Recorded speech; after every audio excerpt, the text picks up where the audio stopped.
Halo P-Viewers, setelah ini rekan-rekan akan menyaksikan tayangan dari P-View. Untuk rekan-rekan yang baru menonton, jangan lupa untuk like, comment, and subscribe di bawah ini ya. Pastikan juga untuk di-share ke rekan-rekan terdekat Anda. Happy watching!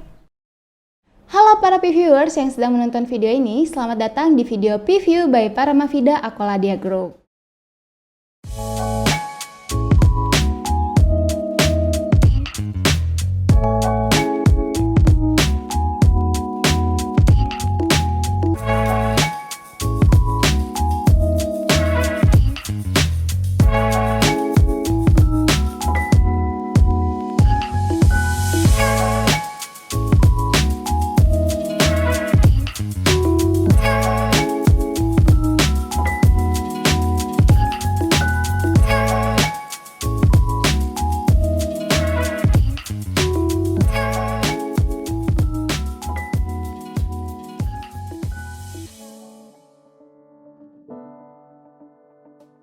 Nah, sebelumnya perkenalkan saya Nita yang akan menjadi host selama sesi video ini berlangsung.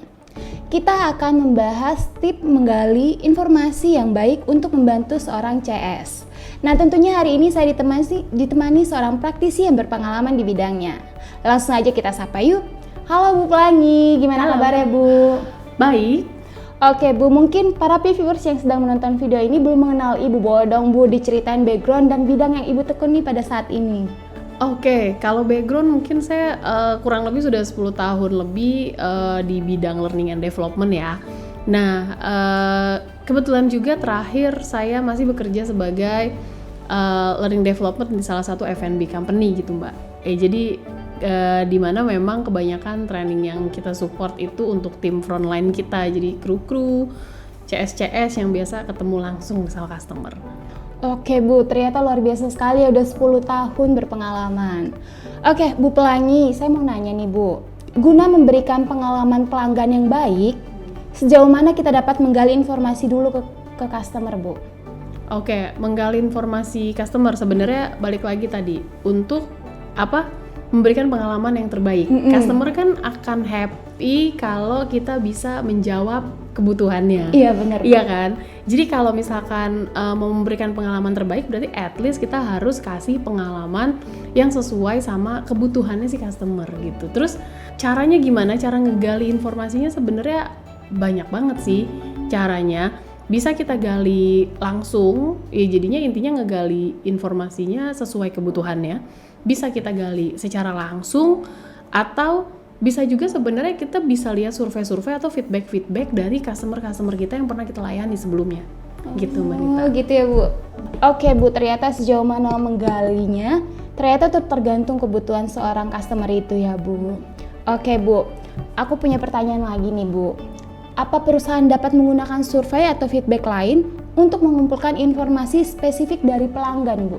Bisa banget karena survei atau feedback itu kan dari situ kita bisa jadi tahu tuh sebenarnya kebutuhan pelanggan kita apa secara general gitu ya Mbak, nggak cuman per orang aja karena kan biasanya tiap orang tipenya beda-beda gitu ya, akhirnya kebutuhannya beda-beda. Tapi kalau secara general segmen pasar kita sukanya apa, kebutuhannya lebih kemana, kita bisa banget tuh pakai survei atau feedback. Oke Bu, ngomongin survei sama feedback Bu, apa perusahaan dapat menggunakan survei dan feedback lainnya untuk mengumpulkan informasi spesifik dari pelanggan Bu? Bisa banget selama memang sampelnya jelas, terus diukur dengan tepat juga gitu Mbak. Oke Bu, tadi kan kita membahas tentang feedback ya Bu. Apa saja metode yang efektif untuk menangkap umpan balik pelanggan secara real time? Bagaimana informasi ini dapat digunakan untuk meningkatkan pengalaman pelanggan Bu? Oke, sebenarnya kalau survei gitu feedback tuh banyak banget sih Mbak. Yang pertama mungkin kayak survei kepuasan pelanggan ya. Ya udah kayak kita tahu nih, gampang sesimpel kasih rating deh gitu ya. Ini setelah pelanggan dapat pelayanan dari kita, dia kasih rating nih bintang berapa gitu ya. Itu kan survei paling simple tuh gitu. Atau bisa juga mungkin kita dengan lembaga survei. Sebenarnya enaknya kalau kita pakai survei dan datanya bisa terukur, itu enaknya kita benar-benar bisa dapat preferensi dari kebutuhan si pelanggan kita sendiri, sehingga nantinya kita tahu nih, bisa identifikasi sebenarnya masalah-masalah apa sih yang sering muncul atau sebenarnya kebutuhan customer kita tuh lebih kemana sih, itu secara benar-benar sistematis dan runut sehingga akhirnya nanti bisa kita jadikan acuan untuk meningkatkan pelayanan. Nah, lalu ada juga yang paling simple dan mungkin tidak memakan biaya banyak, kita bisa langsung user interview aja. Tanya nih ke pelanggan kita satu-satu, sebenarnya gimana produk kita bawa produk kita ke mereka, kita minta mereka cobain, kita minta mereka reviewnya, kira-kira gimana sih gitu. Kalau contoh mungkin kalau di tempat saya, karena restoran ya, kadang tuh kita juga suka ada makanan baru gitu ya, ada produk-produk baru yang mau kita launching nih, kita kasih itu as a compliment gitu ke customer yang lagi datang, terus minta mereka cobain, dan nanti restoran manager tuh bisa datangin mereka terus tanya gimana kira-kira menu baru kita, ada feedback nggak, apa yang kurang, kalau menurut mereka kira-kira perlu ditambah apa dan segala macam. Nah, akhirnya kita bisa juga tuh dapat pandangan dari customer kita yang memang benar-benar on point-nya gitu, yang dia datang ke tempat kita dan memang beli secara langsung gitu, Mbak. Itu yang kedua. Terus yang terakhir sebenarnya kalau kita ngomongin feedback, di media sosial pun bisa kita lihat sih. Media sosial kita misalkan Instagram atau Facebook atau Google review gitu kan ya. Di situ kan orang tuh suka banyak kasih review, kasih komen, kasih feedback. Nah, di situ juga bisa sih kita jadikan acuan sebagai sebenarnya tuh kebutuhan masyarakat tuh saat ini apa yang kurang dari kita, apa yang harus diperbaiki sehingga nanti bisa jadi evaluasi untuk pelayanan ke depannya gitu. Oh, jadi untuk metode ini ada 3 ya Bu. Yang pertama itu survei kepuasan pelanggan, terus yang kedua itu ada user interview, yang ketiga ada komentar atau review di sosial media ya Bu. Ya, betul. Oke Bu Pelangi, selanjutnya Ibu, menurut Ibu, kemampuan personalisasi dalam memahami kebutuhan dan preferensi customer dapat dilatih nggak Bu? Bisa banget sih Mbak, sebenarnya semuanya bisa dilatih. Cuman mungkin sebelum kita masuk ke latihannya, justru kalau mau tarik mundur sebenarnya sebagai customer service penting banget untuk punya mindset service oriented gitu. Jadi ketika dia udah sadar itu, secara nggak langsung yang dikejar tuh nggak cuma target, nggak cuma gimana caranya nih customer bisa closing, tapi dia benar-benar gimana caranya dia bisa menjawab kebutuhan customer. Karena ada rasa kayak kepuasan tersendiri ketika sudah berhasil melayani sesuai kebutuhannya gitu. Intinya bisa dilatih gitu ya Bu ya? Bisa, pasti. Oke Bu, terima kasih Bu. Halo para viewers, masih menonton video ini kan? Oke, untuk para viewers yang sedang menonton video ini, jangan lupa like, comment, and subscribe, dan share ke rekan-rekan para viewers lainnya ya, supaya tidak tertinggal oleh video kami selanjutnya. Oke Bu, kita lanjut ke pertanyaan berikutnya Bu. Boleh. Bagaimana tim CS dapat menggunakan informasi dari pelanggan untuk meningkatkan pengalaman pelanggan, Bu? Oke, menggunakan informasi yang digali gitu dari pelanggan ya. Nah, jadi sebenarnya ketika lagi berkomunikasi dengan customer, seorang CS tuh penting banget untuk active listening gitu.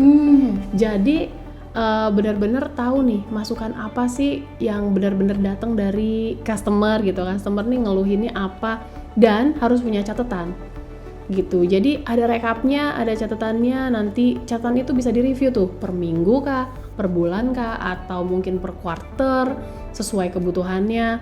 Jadi nanti dari situ kita bisa lihat tuh apakah ada informasi-informasi atau keluhan-keluhan yang berulang yang sering terjadi. Dari situ kita bisa menganalisa nih dan identifikasi kira-kira apa sih yang dikeluhkan dan itu selalu sama, berulang dan datang terus. Berarti hal itu tuh yang akan jadi poin utama kita untuk ningkatin pelayanan ke depannya.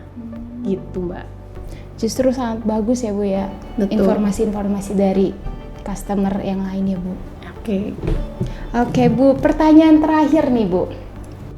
Apa saja praktik terbaik untuk menggali informasi ke klien tapi tanpa terkesan terlalu dominan atau malah terlalu closing nih Bu?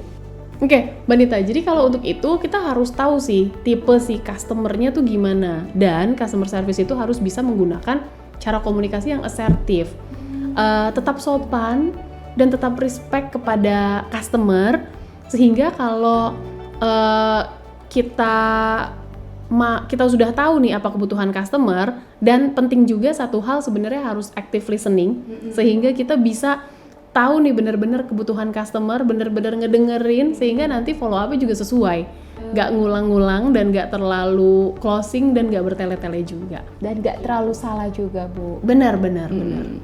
Oke, Bu, terima kasih banyak, Bu, untuk sesi hari ini karena banyak banget hal-hal atau pengalaman yang Ibu berikan atau Ibu sampaikan kepada kami. Dan untuk para viewers yang sedang menonton video ini, semoga apa yang kami sampaikan atau apa yang Ibu Pelangi sampaikan itu dapat bermanfaat bagi para viewers yang sedang menonton video ini ya. Dan untuk para viewers jangan lupa like, comment, and share ke rekan-rekan para viewers lainnya ya, supaya tidak tertinggal oleh video kami selanjutnya. Dadah! Nah, gimana nih videonya viewers? Semoga sudah cukup menginspirasi ya. Oke, nantikan juga tayangan-tayangan selanjutnya dari Pview dengan klik tombol subscribe di bawah dan jangan lupa notification-nya juga supaya nggak ketinggalan video-video terbaru. Oke, see you on the next video. Bye!